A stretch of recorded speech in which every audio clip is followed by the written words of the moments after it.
കലാലോകത്തെ ദുഃഖത്തിലാഴ്ത്തി അപ്രതീക്ഷിത വേർപാട്. അതുല്യ പ്രതിഭ അന്തരിച്ചു. പെരിയാർ, ഭാരതി പുരസ്കാരങ്ങൾ നേടിയ തമിഴ് കവി നന്ദലാലയാണ് അന്തരിച്ചത്.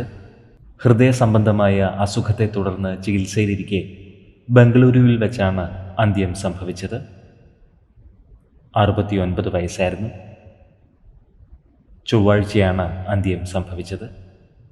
കവി, സാംസ്കാരിക പ്രഭാഷകൻ എന്നീ നിലകളിൽ ശ്രദ്ധ നേടിയ Nandalala Tamil Nadu progressive writers and artist അസോസിയേഷൻ്റെ വൈസ് പ്രസിഡന്റായിരുന്നു. തമിഴ്നാട് മുഖ്യമന്ത്രി MK സ്റ്റാലിൻ, മധുര MP വെങ്കിടേശ്വരൻ എന്നിവർ അനുശോചനം രേഖപ്പെടുത്തി. നന്ദലാലയ്ക്ക് 69 വയസ്സായിരുന്നു. പ്രിയ കവിക്ക് ആദരാഞ്ജലികൾ.